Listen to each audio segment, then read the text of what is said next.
Hey guys, I'm the arceusdrago, and today I'll be doing a review on the VK Leopard. Now, in every game that I've played, in almost every game, I would have rather been in a Panzer II, I don't know how to say this, Panzer II Leash.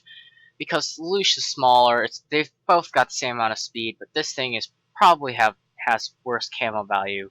They've even got the same gun, so I don't really see how this is that much of an improvement. Anyway, more details after the intro.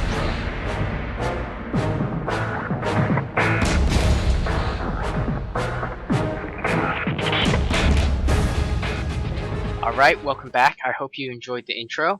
Anyway, I think we're going to start by comparing the Leopard with the Leash.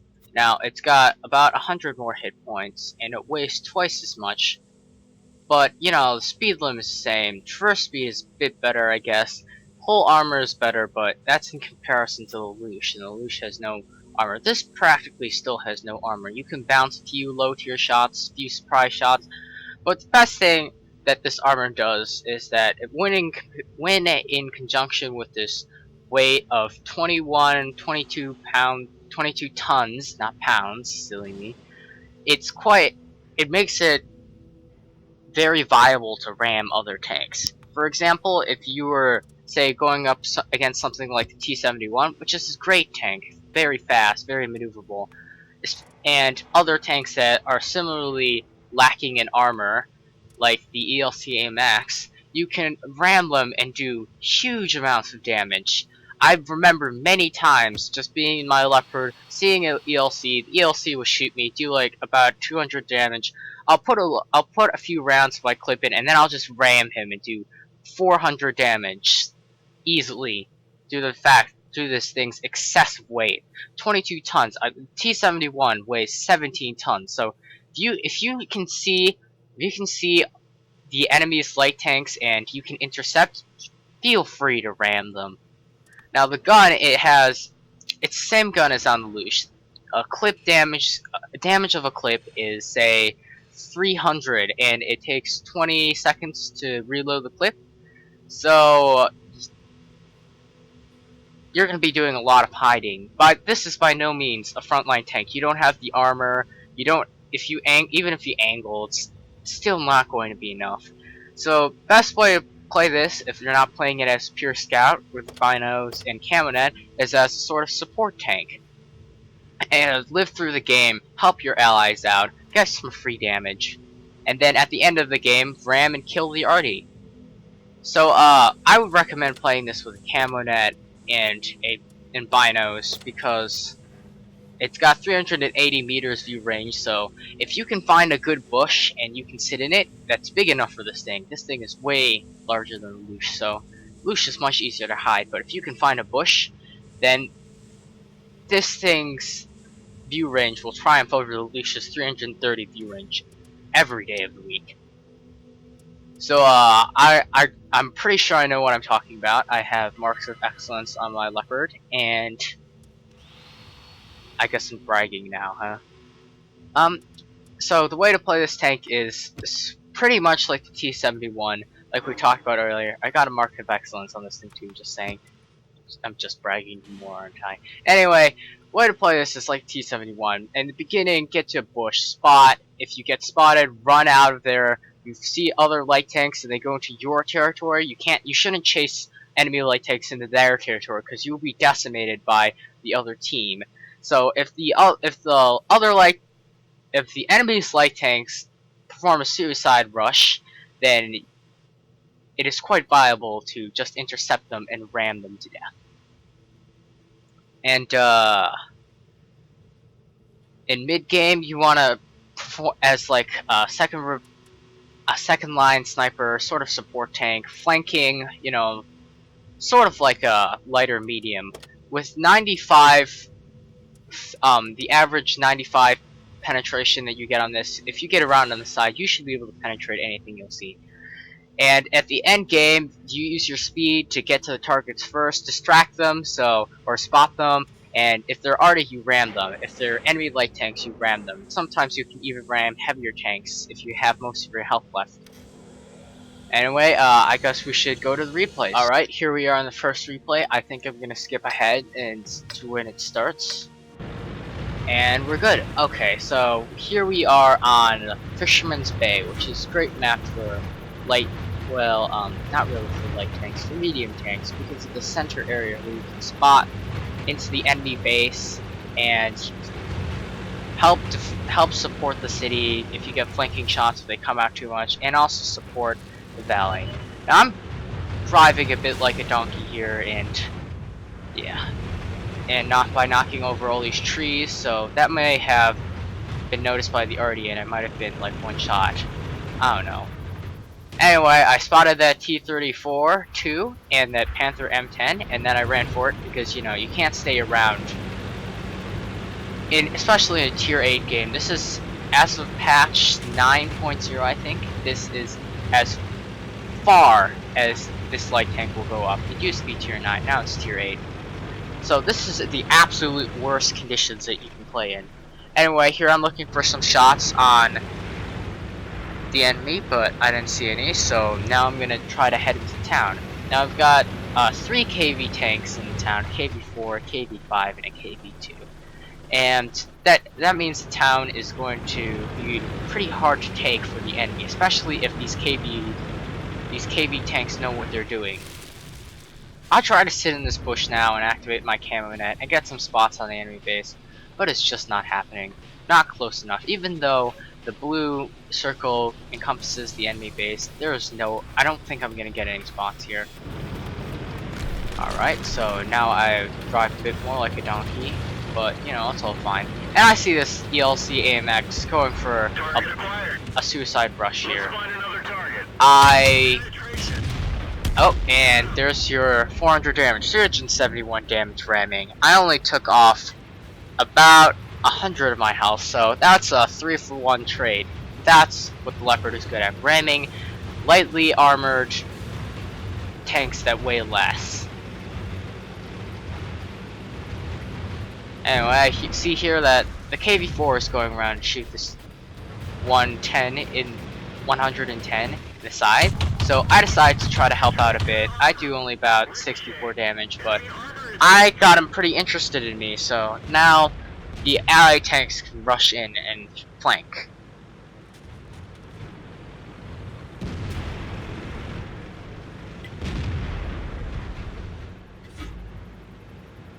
Now I decide I'm gonna continue running around the middle, seeing if I can get any more opportunities like opportunity I just got on the 110.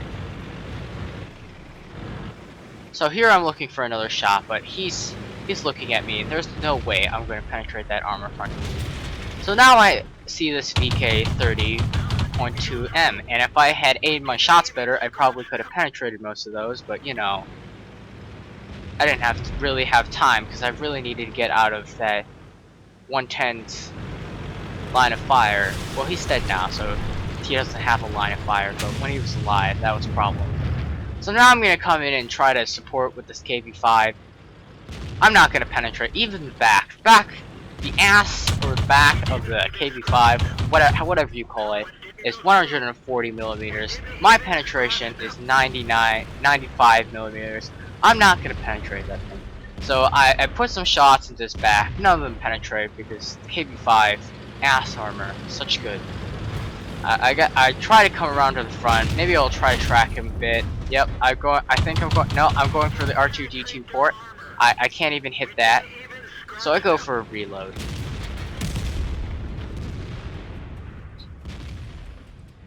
This KV4 is gonna win against this KV5, so I guess I'm coming around to see if I can get some more shots in.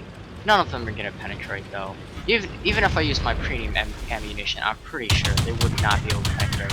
So at this point, I'm just trying to track him, just help the KV4 out in any way possible. Maybe if it comes down to it, I would have tried to distract the KV5. Here I'm going for a little bit of side scraping. Side scraping is something that you can sometimes pull off from Leopard. It's very boxy, so, you know, side scraping, there's no problems with side scraping. It's not like side scraping will expose some secret hidden weak spot on your tank. It will make your side stronger, but a lot of the time you'll just be overmatched. Anyway, at this point, I load premium ammunition. I think I was thinking about trying to get a shot at that KV5. But he's dead now, so there's just this VK 30.02. I'm not gonna go for a reload. I need this clip to deal with that VK 30.02 if I run into him. So I'm gonna come over here and I'm gonna spot him, and KV2 is also gonna come help me out. So there's the VK 30.02. I take a hit. I'm gonna try to side scrape on this rock now. I'm doing it wrong. There's more rock in front of me if I side scrape that position. So now I'm just gonna try to poke out and get spots on him. The KV2, I check if the KV2 is moving up. He is moving up, so I'm gonna stay here and call for help until help arrives, and then we can perform a pincer maneuver on him and get him killed. So now I'm just biding my time here. KV2 comes in. Pretty good player. I think he knew what he was doing. As soon as this KV2 comes in, I'm gonna rush out and get some. Oh, and there's the VK.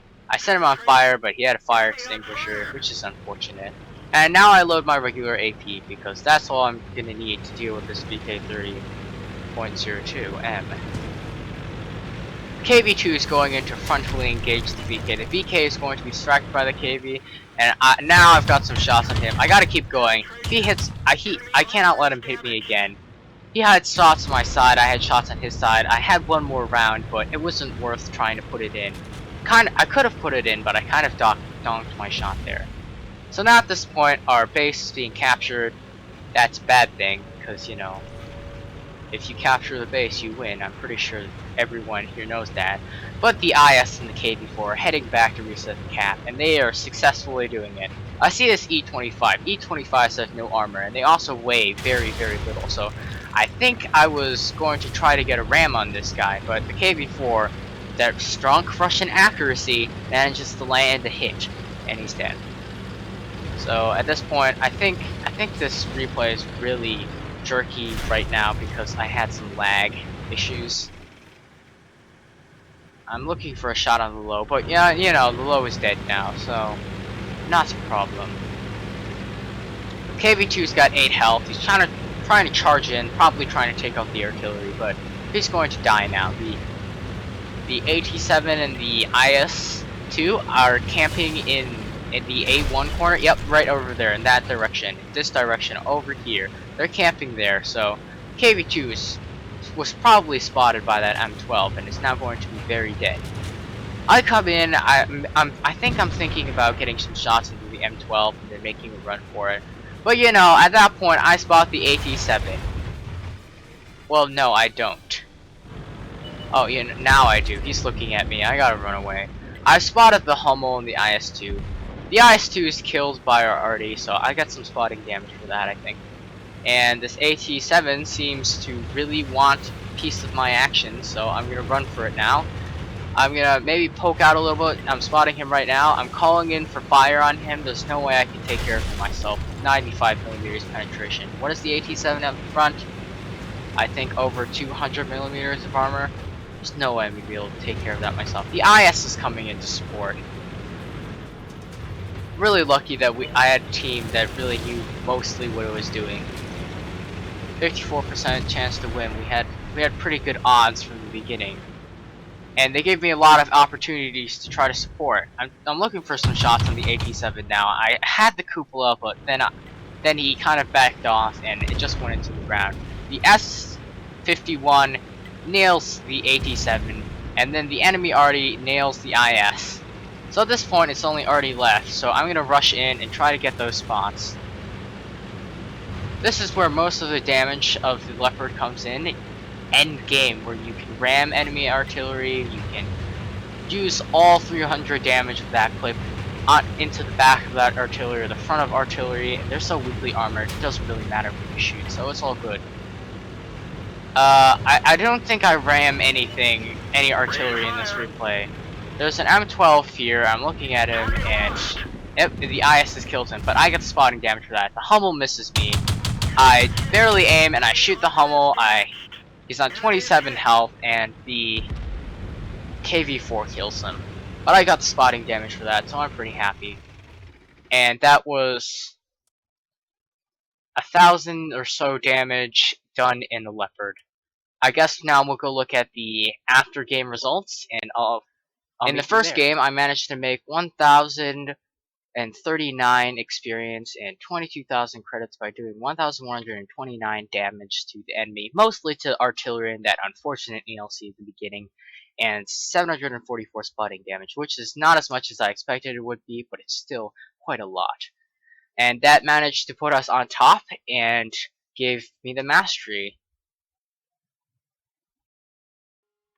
So once again, here I have a second match in the VK Leopard, and this match has much better matchmaking for us. It's not a tier 8 match, the Maxman, that you will get into. It is a tier 6 match, which in a tier 6 match, a Leopard can do really well. The odds are 56% to win, which is almost even, but the odds are slightly in our favor, which is good, because it means our team mostly knows what it's doing.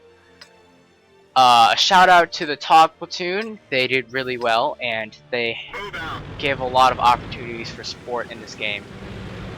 So anyway, I decided to move up to the... Well, I'm pushing the A line because there's not really any future of me trying to go down south, side of those hills over there in that direction. I don't have the armor for that. Maybe if they move fast enough, if it's a fast-moving engagement in our favor and we're attacking, then I have some flanking opportunities there. But most of the time, it's not going to be like that. So anyway, I come over here. I'm going to try to get in a bush of some kind over here somewhere. I'm looking for a bush. And I was expecting there to be a rock here, that rock to continue, but there wasn't. So I fall down, I spot this Cromwell, I believe, and I'm desperately trying to get back into cover because that was a bit of a mistake on my part. I thought the bushes just covered one side of a rock and that I could sit in that bush with my turret pointing up over the rock, but there was no rock there, so I fell down the hill. Silly me. So I'm gonna set back up inside of this bush now. Set in. Get in, activate my camo and binocs, look around. I've spotted this KV-1 here. I'm gonna take some shots at him. It's too far away though, none of them are gonna penetrate. They're just gonna annoy him and he's gonna be like, what the heck? Who's shooting me? How? Ow!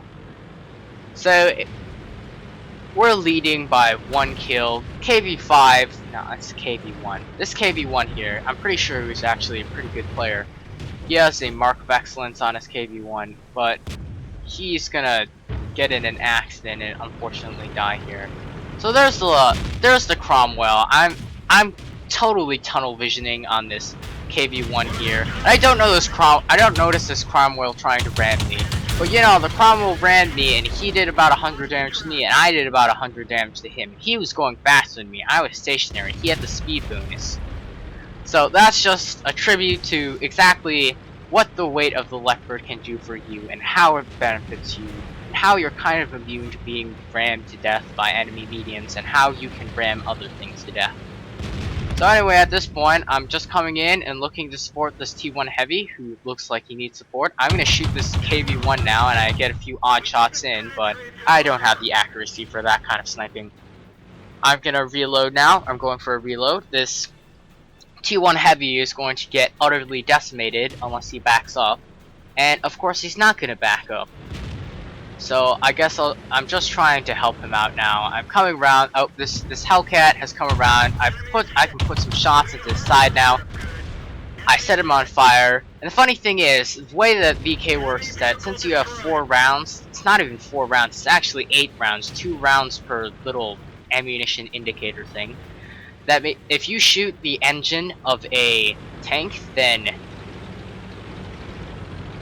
especially if it's a Hellcat and you're shooting at it, most likely what's going to happen is you're going to set that Hellcat on fire, and then they're going to use their fire extinguisher, and then you're going to set them on fire again. So anyway, at this point, I'm just getting side shots on this KV-1.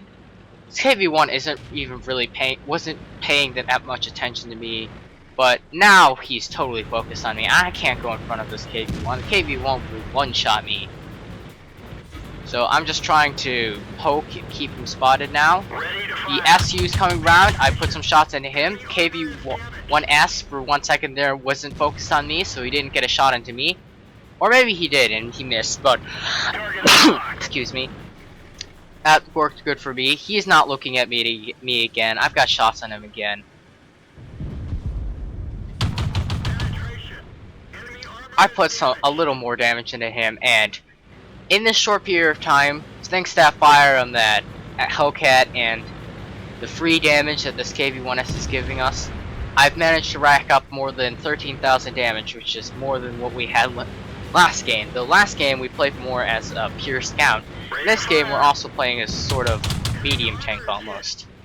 I set the KV-1S on fire. That's the second fire I had in this game. I recognized I was extraordinarily lucky. I wasn't even really aiming for the KV-1S's engine. And at this point in time, I'm now looking for shots on this KV-1. I don't think that I'm going to be able to... Well, the KV-1's turret is pretty angled and 95 millimeters of penetration.